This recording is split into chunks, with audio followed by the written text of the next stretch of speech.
ముందుగా భరత్ గారు మనం చూస్తూ ఉన్నాం మొన్న వాస్తవానికి మొత్తం వ్యవహారం అంతా కూడా వెలుగులోకి వచ్చింది. సింగరేణిలో జరుగుతున్న బొగ్గు స్కామ్ను హరీష్ రావు గారు వెలుగులోకి తీసుకొచ్చిన సందర్భంలో ఆ తర్వాత వరుసగా జరిగిన పరిణామాలు, గంటల వ్యవధిలోని నోటీసులు ఇవ్వడం, నిన్న ఆయన విచారణకు హాజరు కావడం కూడా మనం చూసాం. ఎట్లా చూడాల్సిన అవసరం కనిపిస్తుంది? మొత్తం పరిణామ క్రమాన్ని మీరు న్యాయవాదిగా కూడా ఉన్నారు. ఆ కేసుకు సంబంధించిన విషయాన్ని ఎట్లా చూడాల్సిన అవసరం కనిపిస్తుంది? రాజకీయ ఈ పరిణామాలను మనం ఎట్లా అర్థం చేసుకోవాలి? వాస్తవానికి ఏంటంటే ఫోన్ ట్యాపింగ్ ఏదైనా జరిగినా కానీ ఆ జరిగే దానికోసం chief secretary permission, home secretary permission తీసుకోవాలి, ఎవరి మీద చేస్తున్నారు అనేది. దానికి ఒక రికార్డు ఉంటుంది.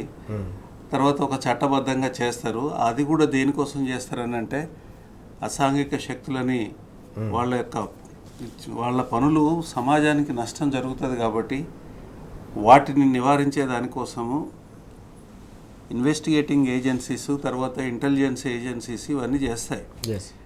ఈరోజు కూడా రాష్ట్ర ప్రభుత్వం ఫోన్ సర్వేలెన్స్ చేయట్లేదని ఏమైనా అఫిడవిట్ వేయగలుగుతారా? వాళ్ళు రేవంత్ రెడ్డి గారి నాయకత్వంలో ఉన్న ప్రభుత్వం చేయట్లేదని చెప్పగలుగుతారా?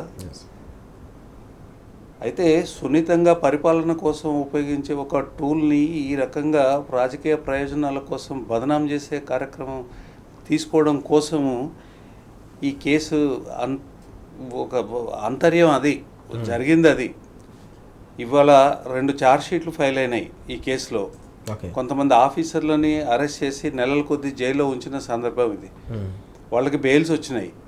ఈ ఛార్జ్షీట్ ఏదైతే ఫైల్ అయిన ఛార్జ్షీట్స్కు ఇవన్నీ హైకోర్టు దృష్టికి పోయినాయి, సుప్రీంకోర్టు దృష్టికి కూడా పోయినాయి.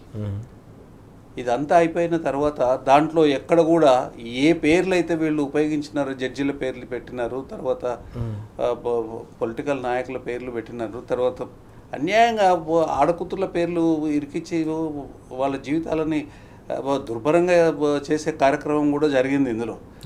అంటే ఇవన్నీ లీక్ల ద్వారా వస్తాయి. ఛార్జ్షీట్లలో కానివ్వండి, రికార్డులు కానీ ఇవి ఎక్కడ కనిపించవు. ఇవాళ సడన్గా సిట్ అని ఒకటి వేసినారు.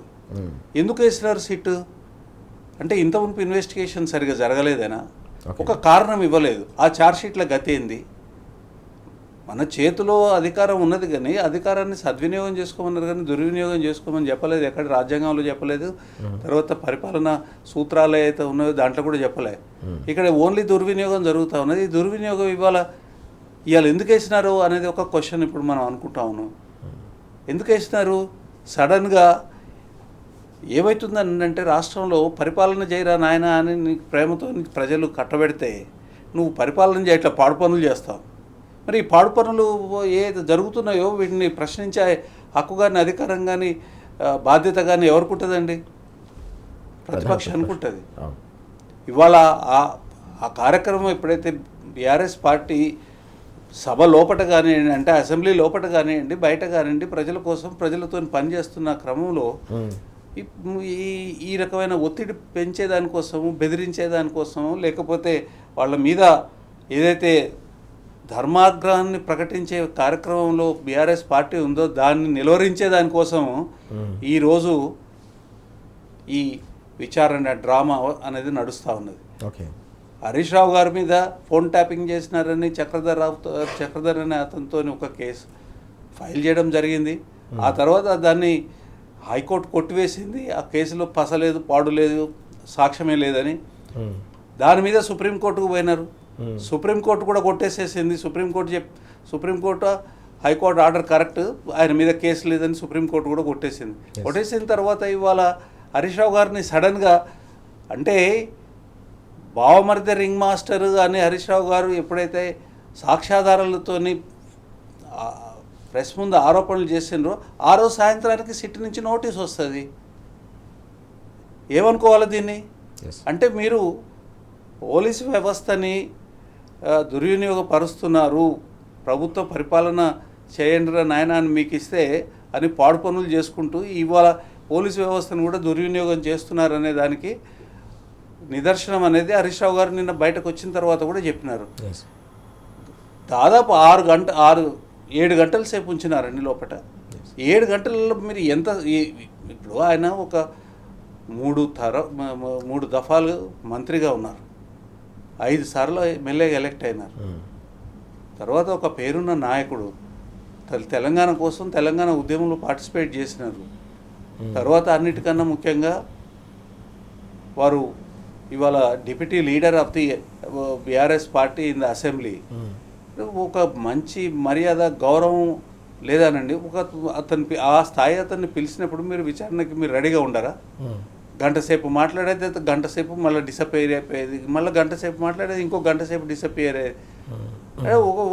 ఒక వ్యక్తి యొక్క స్వేచ్ఛకు కానీ మీరు ఒకవేళ నిజంగానే ఇన్ని గంటలు పడుతుంది అని అంటే చెప్పాలి, ఇన్ని గంటలు పడుతుందండి మీకు విచారణ. ఓకే, మీరు ట్యాబ్లెట్లు తెచ్చుకున్నారా, మీ ఆహారం మీరు ఏర్పాటు చేసుకున్నారా, మీకు చేసుకోకపోతే మేము చేస్తాము, ఇవన్నీ ఉంటాయి కదా. After all is a citizen of India, is entitled for enjoying all fundamental rights granted by the constitution. ప్రతి పౌరుడికి ఏదైతే ఉన్నాయో ఆ పౌరుడికి ఉండే ప్రాథమిక హక్కులలో అది హరీష్ రావు గారికి కూడా ఉంటాయి కదా. ఇప్పుడు దేనికోసం చేస్తున్నారు మీరు ఇదంతా? తర్వాత మీరు ఇండ్లు కూలగొట్టడము, తర్వాత హైడ్రా పేరు మీద చేసిన అరాచకాన్ని ప్రశ్నిస్తుంటే కేటీఆర్ గారి మీద ఒక కేసు హడావుడి నోటీసులు ఇష్యూ చేస్తారు, విచారణ పేరు మీద పిలుస్తూ ఉంటారు.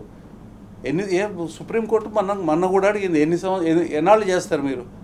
ఇదే ఫోన్ ట్యాపింగ్ కేసులో సుప్రీంకోర్టు జస్టిస్ నాగరత్న గారు అడిగినారు, ఎన్నాళ్ళు చేస్తారు మీరు? విచారణ పేరు మీద ఎన్నాళ్ళు చేస్తారు? ఎన్నాళ్ళు కావాలా? సరిపోదా మీకు? సమాధానం చెప్పండి.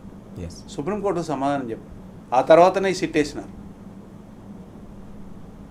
ఒకసారి అంత మునిపే సిట్ వేసినారు. అంత మునుపు దాదాపు ఇది 2 సంవత్సరాల నుంచి సాగదీస్తూ ఉన్నారు కదా.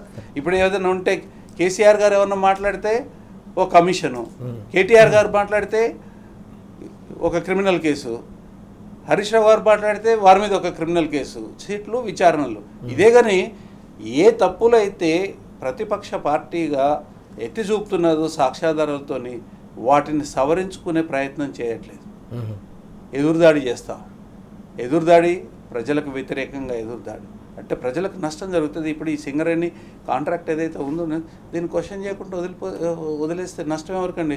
సింగరేణి కోలుకోలేని పరిస్థితిలో పడుతూ ఉంది. ఈ పరిపాలన వచ్చిన తర్వాత వీళ్ళు చేసే పనులకి అనేక కాంట్రాక్ట్లలో వేల కోట్ల రూపాయలు సింగరేణికి నష్టం జరుగుతూ ఉంది, దోసుకపోతూ ఉన్నారు. ఆ దోసుకపోయే దాన్ని ప్రశ్నించినందుకు ఇవాళ ఈ కేసులు.